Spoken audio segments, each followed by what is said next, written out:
High school girl just won a gold medal in her track and field competition, and the MAGA crowd is losing its mind. Not because she cheated or rules were broken, but because she's transgender. Welcome back to Theocracy Watch, where we expose how faith-based power grabs aren't just changing policy, they're targeting people. This is Theocracy Watch.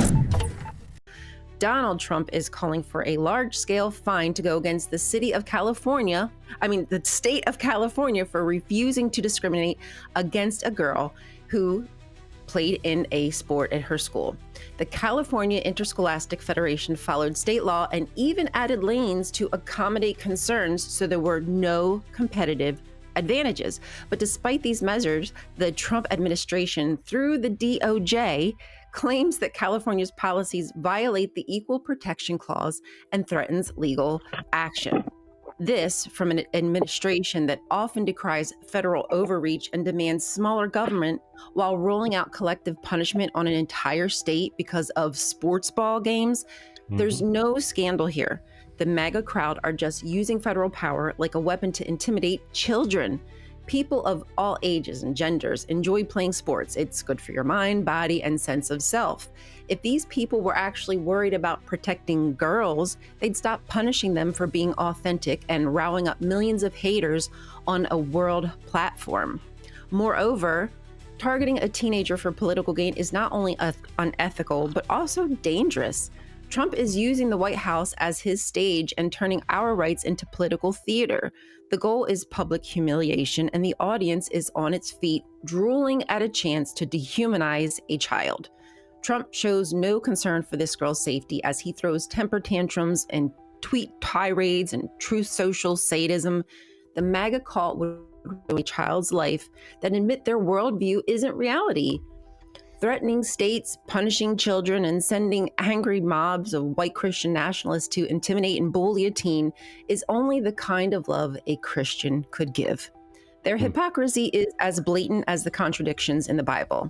They say they're saving the children, but all I see are adults weaponizing scripture to crush one kid under the weight of their fragile beliefs, making her a target of their so-called morality. So anyway, happy Pride Month, y'all. The only kids who need protecting around here are the ones who go to church. So stay curious. You know, it amazes me, Tertia. I don't know if you have the same thing down there where you're at in South Africa. But here, it really just amazes me how our right-leaning conservative politicians and Christians will go to any length to hurt just a few people. There is a small, tiny, like one trans individual who wants to participate in some school event.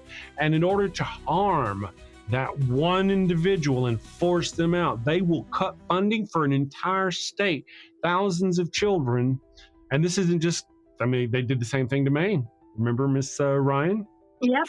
Yeah. And she stood up to them, and she won, if I'm not mistaken.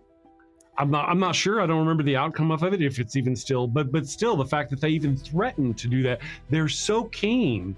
And again, I want to make a point out to everybody else.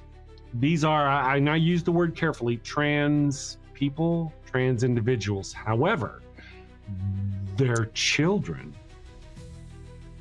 These are children we're talking about. Above all, these are children, yes. These are underage individuals that, regardless of their sexual identity, these conservatives are using millions of dollars of funds as a leverage to hurt these people. The Department The Department of Justice hurting all these other people. You know, you've seen movies like I don't know, what was it? War movies where the one guy in the platoon, he's like not pulling up his sweat, so everybody has to do push-ups. Then at night, they all beat him with a thing because he made them do push-ups. Yeah. This is what they're doing.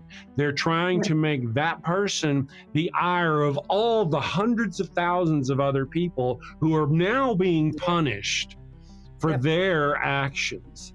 And so is that person safe? Does that make that, I'm sorry, is that child safe? Does that make that child safe? Do they care if that child's safe?